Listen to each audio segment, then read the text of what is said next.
Her true story from North Carolina. My daughter-in-law tossed my suitcase and said, "Stay in your lane," so I took the family heirlooms and walked out. She wanted tradition gone. I took it with me. You jerk! We don't need this dusty stuff, Iris. Seriously. It's 2025. People don't care about dead people's recipes and old trinkets anymore. You always make everything about the past. It happened on a Saturday afternoon during what was supposed to be a warm family gathering at my son's house in Raleigh, North Carolina. The sky outside was a soft southern blue, and the air smelled of grilled chicken and fresh-cut grass. I had worn my best navy skirt, the one Henry always said brought out the silver in my hair. In my lap, I carried a worn wooden box, my grandmother's. It held the stories of 4 generations of our family. Wedding photos from the 1800s, hand-inked ledgers from a time when everything was written in cursive and meant to last, and one necklace, turquoise, with a small silver clasp, that had been passed down from mother to daughter, a quiet promise between women. My name is Iris May Whitfield, and on that day, I was erased. Inside the house, children were squealing, running past me with frosting on their cheeks, chasing bubbles from a machine that puffed like a factory chimney. My son, Jacob, gave me a quick nod from the patio where he was talking to one of his co-workers. He was wearing sunglasses, the kind that make you look like you're always just a little too busy to see someone properly. "Happy to see you, Mom," he'd said earlier when I arrived. But he hadn't meant it. He hadn't offered to carry my box. He hadn't asked what was in it. I made my way into the living room and placed the box on the coffee table. Everyone else was in the kitchen or the backyard, so I took a moment to carefully open the lid. The scent of cedar wafted up. I pulled out the photograph first. My great-grandparents on their wedding day, stiff-backed and serious in black and white. Then came the blue notebook with the soft leather cover, the one that held birth dates, recipes, and a list of every family heirloom and who it had belonged to. The necklace was wrapped in linen. I held it up to the light. "This necklace crossed wars, weddings, and one hurricane," I began, raising my voice a little so the group could hear me. I smiled and looked around the room, hoping someone might lean in, ask a question, show curiosity. I wanted to tell them about how my grandmother wore it while waiting for my grandfather to return from the Pacific, about how my mother wore it to her first job interview, how I wore it the day Jacob was born, a thread of memory, strong and beautiful. But before I could say another word, Jenna, my daughter-in-law, walked in, holding a tray of wine glasses and rolling her eyes so hard I could practically hear it. "Oh my God," she muttered loud enough for everyone to hear. "Are we doing this again?" I blinked. "Jenna," she set the tray down with a clink. Her voice was cold. "We don't need this dusty stuff, Iris. Seriously. It's 2025. People don't care about dead people's recipes and old trinkets anymore. You always make everything about the past." I straightened my spine, still holding the necklace. "These aren't trinkets. They're our history." Jenna scoffed, then looked around as if expecting backup. No one said anything. Not Jacob, not even the kids, who had stopped running and now stood near the hallway, curious. Jenna crossed her arms. "Stay in your lane, Iris." I felt it like a slap.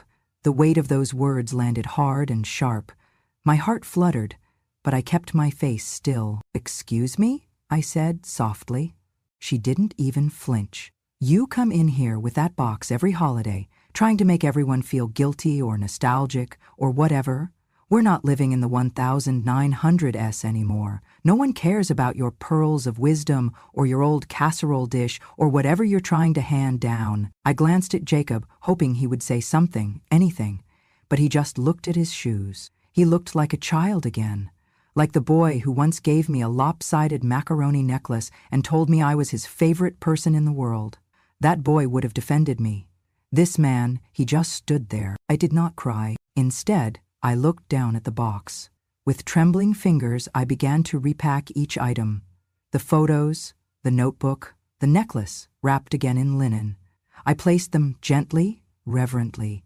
I had carried this box through funerals, through births, through lonely Christmas mornings when no one called. But this moment, this silence in the living room, hurt more than any of them. I turned to lift the box when I heard a sharp thump. I looked toward the front door. Jenna was standing over my suitcase. She had taken it from the guest room and thrown it out onto the front porch like a bag of trash. The zipper had popped slightly. My nightgown was sticking out. "And take this junk with you," she said, "We're done pretending like this is your home." No one stopped her. No one helped me. I walked to the door, stepped over my own belongings. I lifted the suitcase by its cracked handle and wheeled it slowly down the porch steps. The wheels wobbled over the uneven bricks. Behind me, the sounds of music and laughter resumed. It was as if I had never been there at all. I placed the suitcase in the back of my car. Then I opened the passenger door and gently laid the box on the seat beside me. I sat behind the wheel, both hands gripping it like a lifeline. Still, I did not cry. I sat there, looking at the house, at the windows I had once helped paint, the garden I had once planted violets in. I wondered if they would notice when the violets did not bloom this year. Then I said it, out loud, just once. "So this is how names are tossed away." I backed out of the driveway. I drove slowly, the box beside me, full of stories no one wanted to hear. But I would remember them, and one day, someone would. When Henry passed away, the silence in our house grew unbearable. After 50 years of marriage, you do not simply learn to live alone, you learn to carry echoes. I tried. For 2 years I tried. I sat in that rocking chair every evening, listening to the clock tick, the wind rustle through the screen door, and the quiet grow heavier with every breath. So I made a decision. I sold our house in Wilmington and moved closer to Jacob, my only son. It made sense at the time. He had just started a new job. Jenna was pregnant with their second child. "You'll be close to the grandkids," Jacob had said. "We'd love to have you nearby." At the time, I believed him. What I did not tell anyone was that the house they now lived in, that grand colonial in Raleigh with its white columns and wraparound porch, was in my name. Jacob's credit was damaged after a layoff and some missed mortgage payments. I had stepped in without hesitation, writing the check, securing the deed, and handing them the keys. Jenna had thanked me then, with a stiff hug and a lukewarm smile. But her voice had held no warmth. For the next 7 years, I lived a mile away in a modest rental. I paid my rent on time, never called late at night, brought pies to Sunday dinners. I only ever wanted to be included.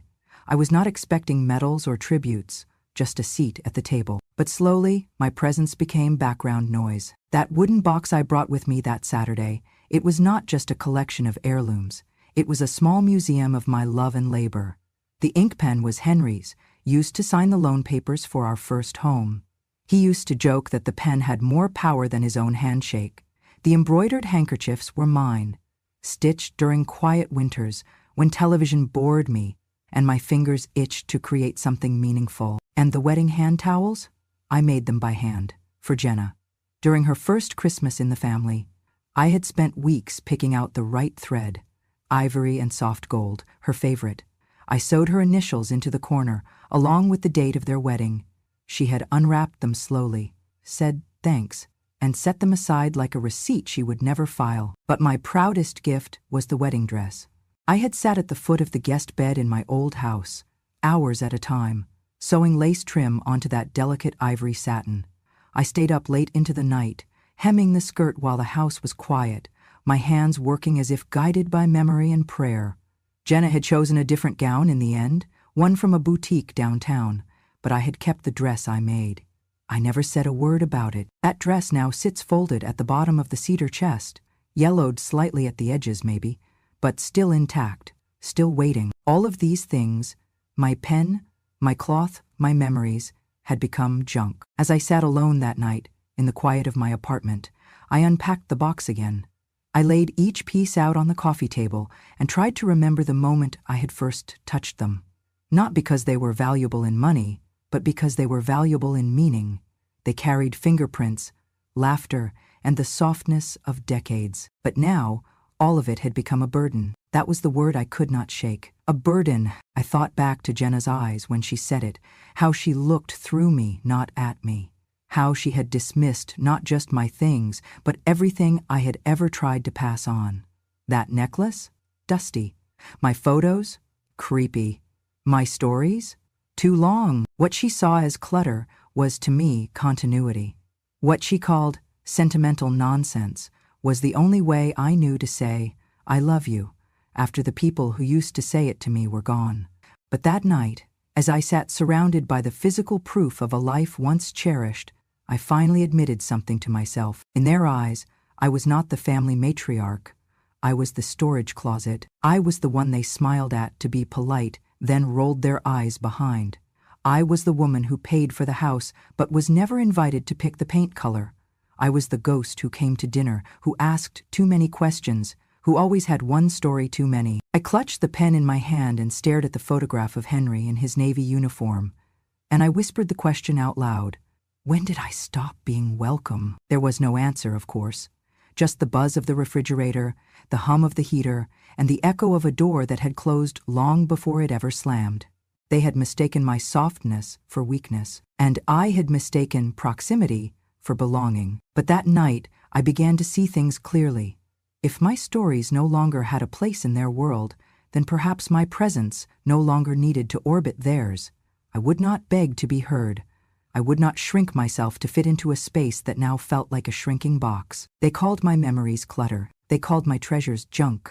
But I called them mine, and mine they would remain. That evening, after the last car had pulled out of the driveway and the porch light clicked off behind me, I carried my suitcase and that old cedar box back into the room they had given me, the so-called guest room, though it had never once held a guest. It was once a storage room, tucked behind the laundry, no windows, one lamp that flickered when the washer ran, a mattress on the floor. No frame, no closet, just 4 cold walls and silence. My bones ached as I sat on the edge of that mattress. My knees popped, a cruel reminder of age. But it was not the ache of years that sat heavier. It was the ache of realization. That somewhere between doing what was expected and giving what I thought was love, I had been packed away with the rest of the forgotten things. In the corner, beside an old vacuum and boxes labeled Xmas junk, sat my belongings.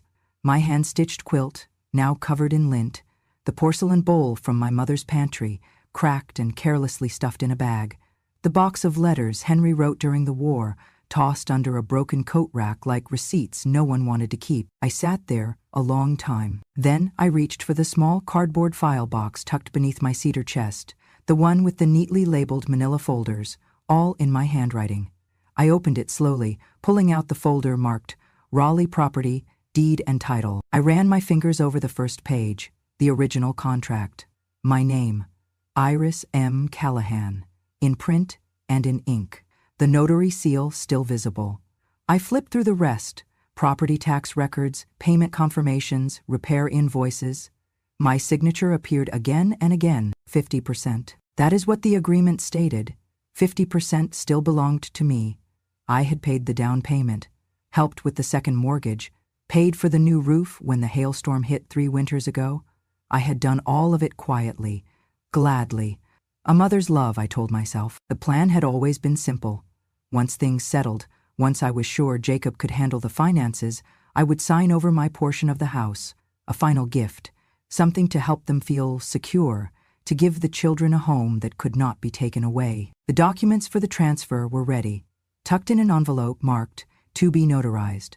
All it needed was my signature and a visit to the county clerk. But as I stared at the paper, Jenna's voice rang again in my ears. "We don't need this dusty stuff. Stay in your lane, Iris, and take this junk with you." My breath slowed. I placed the contract gently on my lap and opened my journal, the same leather-bound one I had kept since Henry's passing. Its pages were filled with memories, grocery lists, prayers, and moments no one ever heard me speak aloud. And that night, I wrote, "If my name means nothing, I will take it back." The pen did not tremble. My hand did not shake. There was no rage, no bitterness, only clarity. They had assumed the house was already theirs, that I had given everything without condition. But love is not the absence of boundaries, and legacy is not owed, it is honored. That night I did not cry. I did not rehearse arguments in my head. I did not wonder if Jacob would be angry or if Jenna would play victim. I simply packed the important folders into a fireproof envelope. I tucked my necklace, the turquoise one passed down from my grandmother, into a small velvet pouch. I folded Henry's letters neatly and placed them in my bag. It was not revenge I was planning, it was reclamation.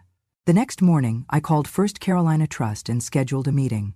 Then I called the real estate attorney, whose business card I had kept from the time we closed on the house years ago. He answered after 3 rings. "I'm ready to revisit the deed," I said. He paused. "Miss Iris, everything all right?" "Yes," I replied. Everything's finally beginning to be. I made tea and sat at the tiny breakfast table Jenna refused to eat with me at.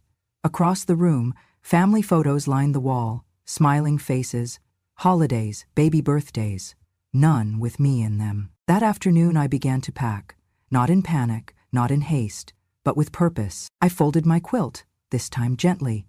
I cleaned the bowl and wrapped it in linen. I labeled each folder. I wrote thank you notes to my friends in the community. And I set aside the transfer documents I would no longer be signing. Somewhere in the background, I heard Jacob laugh on the phone. I could hear him mention refinancing, talking to someone about home equity. He had no idea the equity was still mine. I closed the bedroom door. There was no storm, no screaming, no confrontation, only me and the sound of tradition being gathered not as baggage, but as treasure. The morning after my journal entry, I called a number I had not used in nearly 5 years. It belonged to Harold Keating, our family lawyer, the same one Henry and I had trusted since 1982. He had handled our wills, the house purchase, even the paperwork after Henry passed. Harold's voice had aged, but his tone still held that mix of patience and precision I remembered so well. "Iris Callahan," he greeted. "Well, this is a lovely surprise." "Not entirely lovely," I said, "but important." Within a day, I was sitting in his modest office, surrounded by wood-paneled walls, framed certificates, and the smell of old leather books. Harold adjusted his glasses as he reviewed the deed. 50% ownership remains in your name, just as we filed, he confirmed. There's been no official transfer, no signature. You're well within your rights to sell your portion, or transfer it as you see fit. I nodded. I won't be selling. Harold tilted his head. I'd like to donate it. To the Southern Women's Historical Preservation Society. He blinked once. All of it? Yes. My half. The house is no longer a home for me, but the story it holds, the quilts, the portraits, the family records, I believe. They belong somewhere, they'll be respected. He leaned back.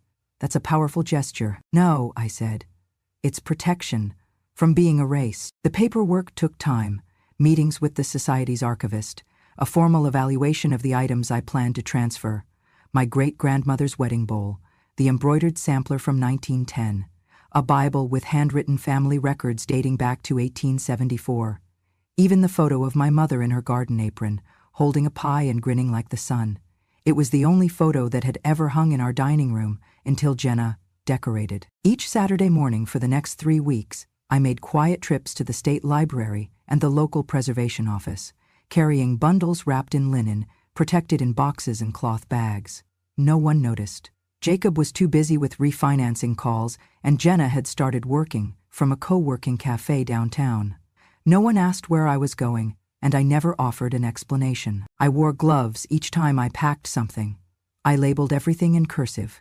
I took photographs. I wrote letters for future curators to understand who these women were, not just names in records, but lives woven into the heart of the South. My mother's handwritten recipe book, my grandmother's pressed flower collection, my father's love notes to my mother during his deployment. The necklace, too, that turquoise piece they called Dusty. I placed it in a velvet-lined display box. I had worn it to Henry's funeral, to Jacob's wedding, and even to Jenna's baby shower. It would not sit in the back of a sock drawer again. One Friday evening, I walked past the living room where they were watching TV. A sitcom laughed through the speakers. I paused, watching Jacob lean back, Jenna curled beside him with her phone. Neither of them looked up. I went to the hall closet, reached behind an old suitcase, and pulled out the envelope, marked to be notarized. It had once held the documents that would have handed over my half of the house. I slid the papers out, tore them neatly in half, then again.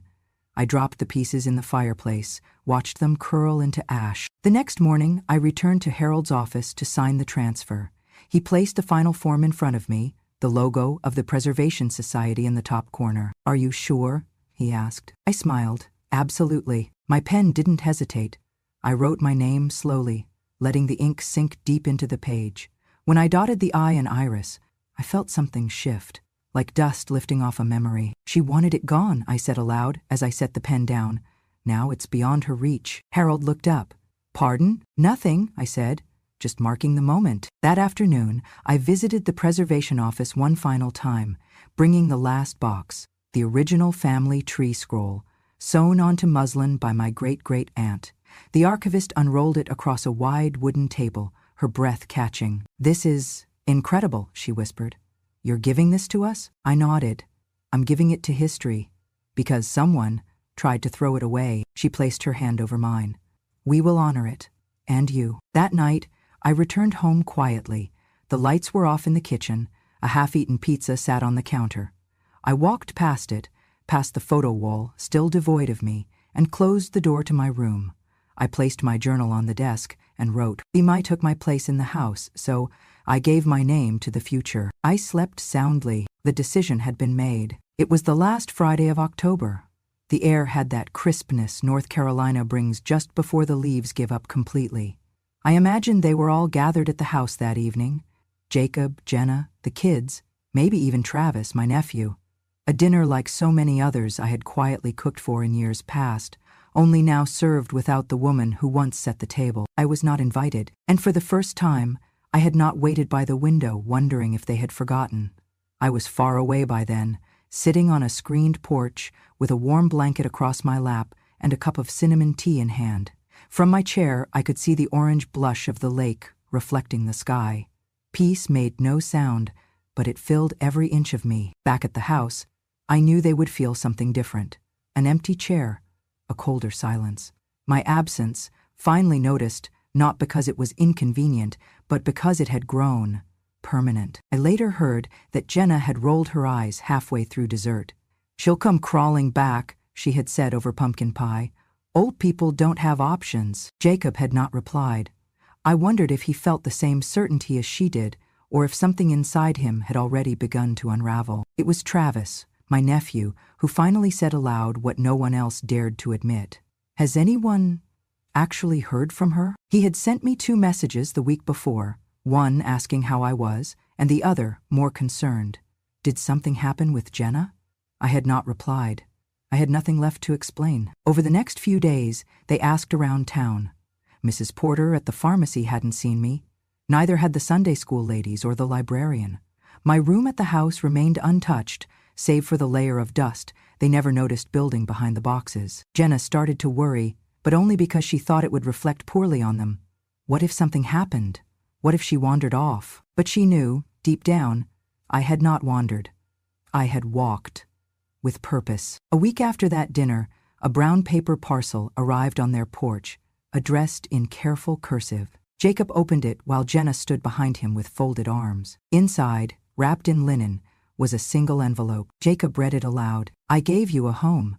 You gave me a corner.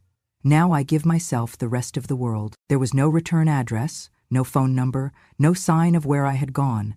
Just that sentence, written in the same hand that once signed permission slips, wrote birthday cards, and left love notes in a man's lunchbox. Jenna scoffed and walked off, muttering something about dramatics. But Jacob did not move for a long while.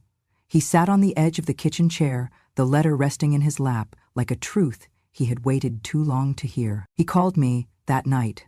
3 rings, then voicemail. "Mom?" he said slowly. "I got your note. I guess I just wanted you to know I read it." There was a pause, and for a moment I thought he might say more.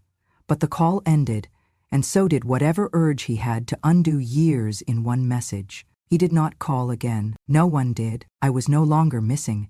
I had simply gone where they could not follow, because they had never asked to walk beside me in the first place. In that lakefront condo, I taped the letters twin, the original draft, to the inside of my writing desk. Below it, I wrote the date they received the parcel, October 30th, right before All Saints' Day. How fitting, because I had once been the saint in their house. Silent, constant, always giving.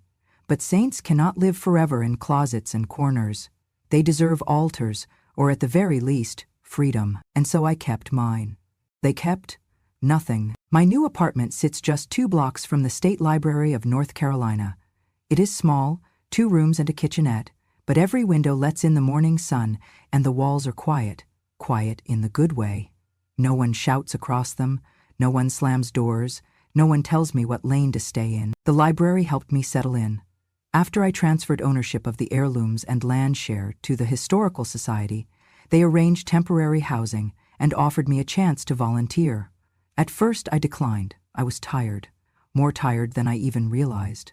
But the head archivist, a woman named Miriam, with eyes like foggy blue glass, said gently, "We don't ask for your energy, we ask for your presence." So I showed up. Once a week became twice, then 3, then every morning. I taught a small group of women, most widowed, all over 65, how to begin their memoirs. I called it, "The First Page Doesn't Need to Be Polite." They laughed at that. But they understood. We wrote stories about things that never made it into family scrapbooks. Burnt pies, miscarried babies, men who left, and the women who stayed. Sometimes we cried, sometimes we just sat, letting silence tell its version before words came. I hadn't known I had so much left to give, or that anyone would want it. Then, one Thursday in spring, Miriam asked me to meet her in the main hall. I thought we were reviewing someone else's writing submission.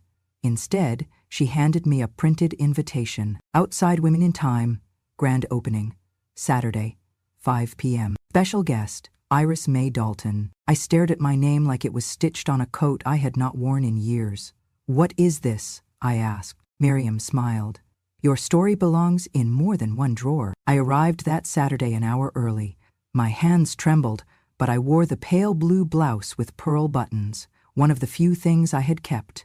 Miriam greeted me with a name badge and a soft hand on my back. "Come see," she said. The main exhibition room was glowing with warm lights and polished wood floors.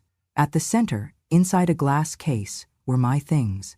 The turquoise necklace passed down 4 generations of women in my family. The wedding veil I embroidered by hand in the year Lyndon B. Johnson was president. The first page of the family tree, scrawled in fountain pen by my grandfather in 1912. And beside them, a black and white photo of my grandmother sitting on the porch with her sewing hoop, her fingers halfway between strength and story. Below it, a bronze plaque, donated by Iris May Dalton, in honor of every woman told she was too much, too old, or out of line. I could not speak. For a long time I simply stared, one palm resting on my heart, the other tightening around the handle of my purse. The crowd filtered in, people of all ages, some with notebooks, others with tears already shining. A few women came up to me. "You're Iris?" they asked, almost whispering. "Thank you for not letting it disappear." At 5:15, Miriam tapped the microphone. "Ladies and gentlemen, thank you for being here tonight. We are proud to present Southern Women in Time, a collection of artifacts, memories, and voices that shape the hidden foundation of our state's heritage. And tonight, we welcome a woman who turned silence into legacy. Please welcome Iris May Dalton." The applause startled me, not because it was loud, but because it felt honest. I stepped forward. The podium seemed taller than I remembered. I adjusted the microphone, then glanced once more at the necklace in its velvet cradle, and I began. "She tossed my suitcase," I said, my voice steady, so I unpacked where I was wanted. The room fell silent. I brought pieces of my family's past into a home that rejected them. I was told our traditions were dusty, that I needed to stay in my lane, and for a time I believed it. I packed my story into cardboard boxes and accepted the corner I was given. But history is not junk. It is breath, it is blood. It is the reason my name even exists, and when someone told me it no longer mattered, I realized maybe it didn't to them. But it still mattered to me, so I gave it to the world instead. A few people wiped their eyes. I saw an elderly black woman nodding in the front row, her hand clutched around a cane carved with initials.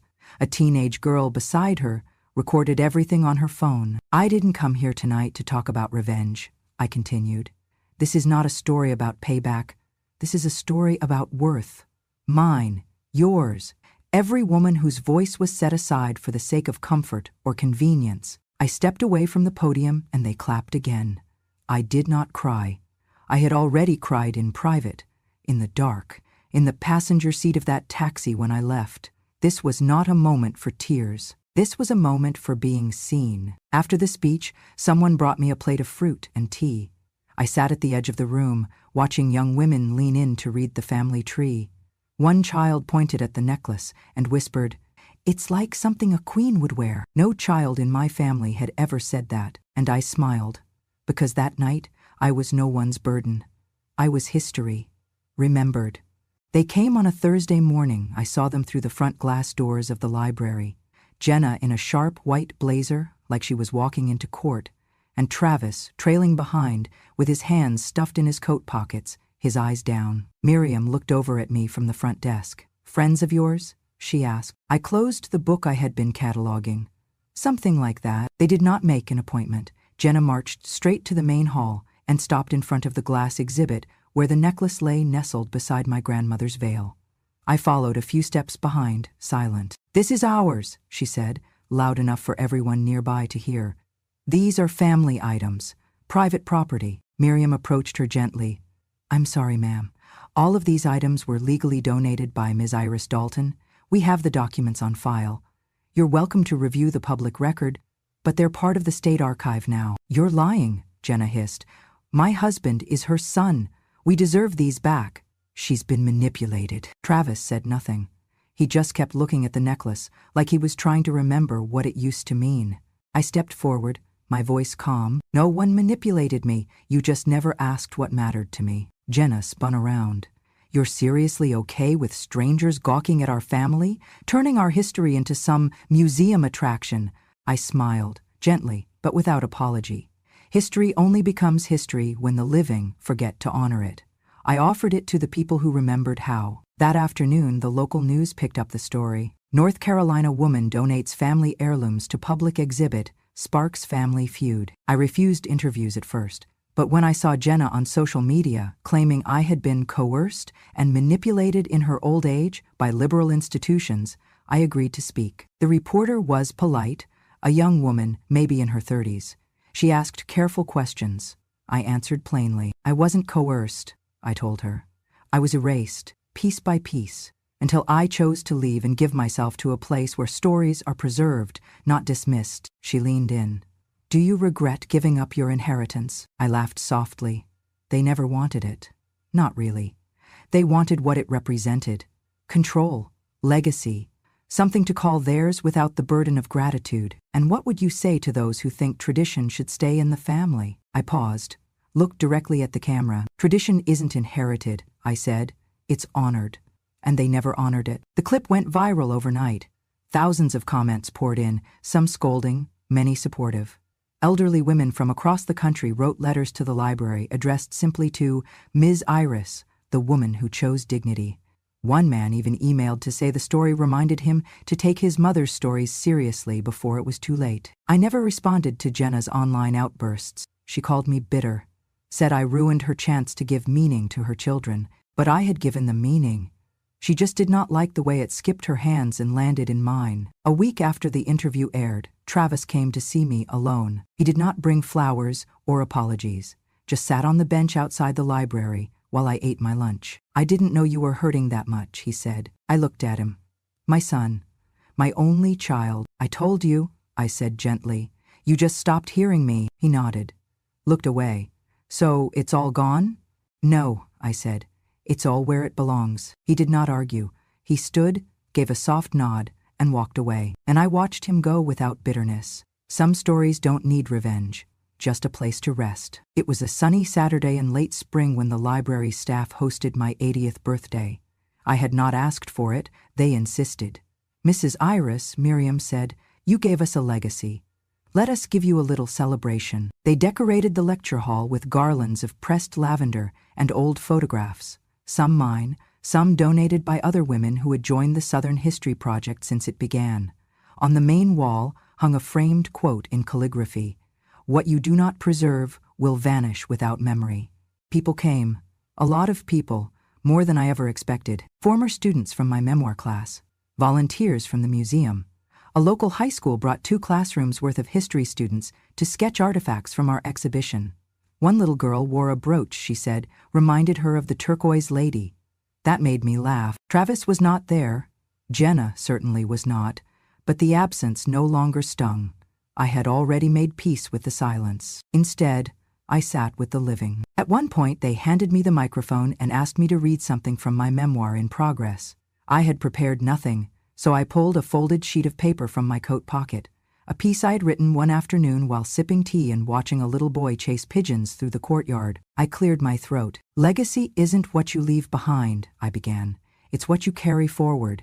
It's the stories we dare to remember, the traditions we choose to honor, not because they were easy, but because someone before us carried them across fire to get them here. The room grew still. I looked around, faces young and old, quiet and listening. When I was asked once what I did after I was pushed out of my home, I continued, I simply said, I walked out with the name they forgot was mine. There were no tears, no dramatics, just a knowing hush, and then applause, not loud or chaotic, but warm and sustained, like a room holding something sacred. Later, a young woman approached me as I sipped tea by the window. She looked barely 20, with ink-stained fingertips and a library ID pinned to her collar. Mrs. Iris, she said shyly, what would you tell someone who doesn't feel like they belong in their own family? I turned to her slowly. You do not owe anyone your silence, and you certainly do not owe them your story. But if you ever decide to tell it, make sure it's yours, not theirs. She nodded. That's a little scary. Good, I smiled. The truth usually is. Outside the window, a group of children were scattered across the lawn with clipboards and colored pencils, drawing pictures of the artifacts they had seen. One boy had drawn my necklace, turquoise and silver, framed by yellow suns. I raised my cup of tea. To memory, I whispered. To all the names that never made it to a headline, but shaped the world anyway. To the woman who told me I was in her way, thank you. You made me walk far enough to find where I actually belong. And then, looking out at the children, their laughter echoing against the old brick walls of a building now filled with my history, I said one final thing, just to myself, but maybe to everyone. She wanted tradition gone, so I gave it to the people who will carry it further than she ever could. And I sipped, not in bitterness, but in legacy. Thank you for staying with Iris's story until the very end. Sometimes the most powerful way to reclaim your worth is to quietly walk away with your name, your dignity, and your story intact. Iris didn't raise her voice. She didn't seek revenge. She simply chose to give her legacy to those who would cherish it. And in doing so, she became more than a grandmother. She became history. If this story moved you, if it reminded you of someone you love, or even someone you lost, please consider subscribing to Grandma True Stories. Here, we honor the quiet strength, the unheard wisdom, and the unforgettable courage of women who refuse to fade into the background. Because stories like Iris's aren't just memories. They're mirrors, and they deserve to be seen. Subscribe today and never miss a truth that needed to be told. This is Grandma True Stories.